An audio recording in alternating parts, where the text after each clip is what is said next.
ओम नमः शिवाय, हर हर महादेव। दोस्तों स्वागत है आप सभी का आज की इस वीडियो में, जिसमें आज हम बात करने वाले हैं कि आप कैसे बहुत कम खर्चे में ट्रेन द्वारा भगवान शिव के धाम केदारनाथ की यात्रा कर सकते हैं। भगवान शिव के 12 ज्योतिर्लिंगों में से एक केदारनाथ की यात्रा भक्तों के लिए गहरा आध्यात्मिक महत्व रखती है।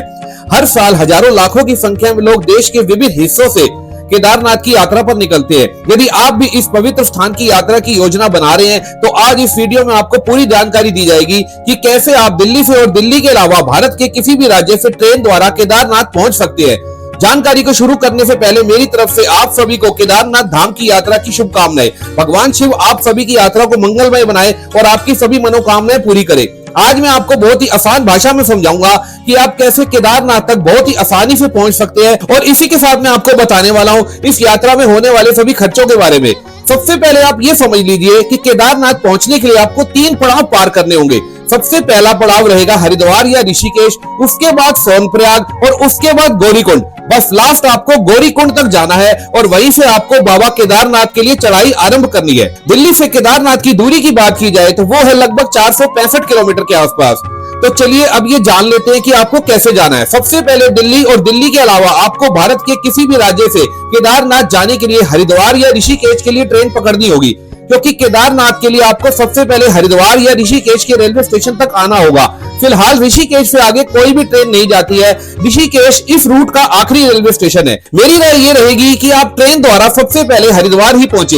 हरिद्वार में आप एक दिन या रात का विश्राम भी कर सकते हैं, और साथ ही आगे की यात्रा पर जाने से पहले हरिद्वार में गंगा स्नान करके ही जाना चाहिए। हरिद्वार में हर की पैड़ी पर स्नान करने का अपना ही एक महत्व है। हरिद्वार में रुकने के लिए आपको बहुत सारी धर्मशालाएं मिल जाएंगी और साथ ही बहुत सारे होटल भी मिल जाएंगे। धर्मशालाओं के खर्चे की बात की जाए तो लगभग 300 रुपए से लेकर 700 रुपए तक, और होटल की बात की जाए तो 800 रुपए से लेकर 1500 रुपए तक आपको बहुत ही अच्छे होटल यहाँ पर मिल जाएंगे।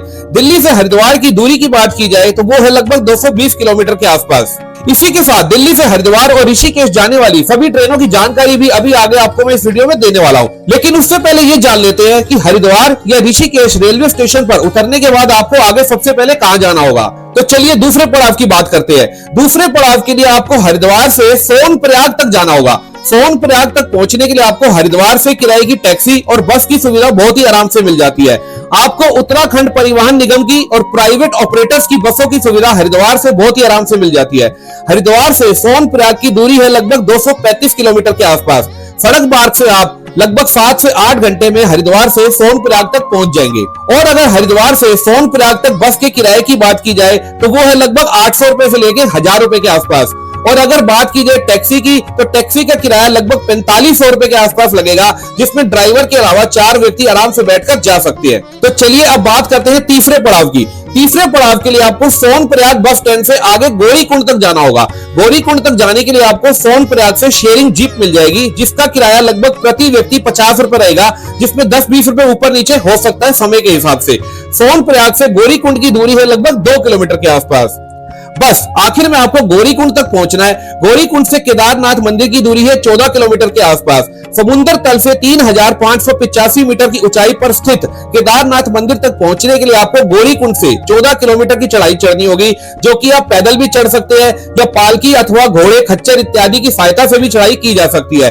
वैसे आप चाहें तो सोनप्रयाग से भी केदारनाथ की चढ़ाई चढ़ सकती है, लेकिन सोनप्रयाग से केदारनाथ की दूरी है लगभग 21 किलोमीटर के आसपास, यानी कि गौरीकुंड से चढ़ाई चढ़ना ही बेहतर रहेगा। केदारनाथ दर्शन के बाद आप गौरीकुंड मंदिर जा सकते हैं। यह मंदिर देवी पार्वती को समर्पित है। ऐसा माना जाता है कि ये वो स्थान है जहां देवी पार्वती ने भगवान शिव को प्रसन्न करने के लिए तपस्या की थी। गौरीकुंड में गर्म पानी के झरने हैं जहां पर तीर्थ यात्री स्नान कर सकते हैं। इसी के साथ दोस्तों एक बात का और खास तौर पर ध्यान रखें, आपको 4 धाम यात्रा पर जाने से पहले उत्तराखंड सरकार की वेबसाइट, जिसका नाम है registrationandtouristcare.uk.government.in, इस वेबसाइट पर जाकर आपको रजिस्ट्रेशन करवाना अनिवार्य है। यदि आप रजिस्ट्रेशन नहीं करवाते हैं तो आपको वहां पहुंचकर परेशानी का सामना करना पड़ सकता है। तो बेहतर रहेगा आप यात्रा पर जाने से 2-3 दिन पहले यात्रा का रजिस्ट्रेशन जरूर करवा ले। इस वेबसाइट का लिंक और 4 धाम यात्रा के लिए उत्तराखंड सरकार के हेल्पलाइन नंबर आपको इस वीडियो के डिस्क्रिप्शन में मिल जाएंगे। तो चलिए अब मैं आपको दिल्ली से हरिद्वार और ऋषिकेश तक जाने वाली ट्रेनों की जानकारी भी दे देता हूँ। ध्यान रखें, इस वीडियो में मैं कुछ मुख्य ट्रेनों की जानकारी दे रहा हूँ। यदि आप दिल्ली से हरिद्वार तक जाने वाली सभी ट्रेनों की जानकारी प्राप्त करना चाहते हैं तो आपको हमारे चैनल पर दिल्ली से हरिद्वार तक जाने वाली सभी ट्रेनों की जानकारी भी मिल जाएगी। उस वीडियो का लिंक आपको इस वीडियो के डिस्क्रिप्शन में मिल जाएगा, आप जाकर वो वीडियो भी देख सकते हैं। तो चलिए इस वीडियो में ट्रेनों की जानकारी को शुरू करते हैं हमारी ट्रेन नंबर 1 से। आज की हमारी पहली ट्रेन का नाम है देहरादून जनशताब्दी एक्सप्रेस। इस ट्रेन का नंबर है 12055। ये दिल्ली से देहरादून तक चलने वाली ट्रेन है। ये दिल्ली के नई दिल्ली रेलवे स्टेशन से दोपहर को 3:20 पर चलती है और अपनी 4 घंटे 13 मिनट की यात्रा को पूरा करने के बाद शाम को 7:33 पर हरिद्वार जंक्शन पर उतार देती है। ये सप्ताह में 7 दिन चलने वाली ट्रेन है।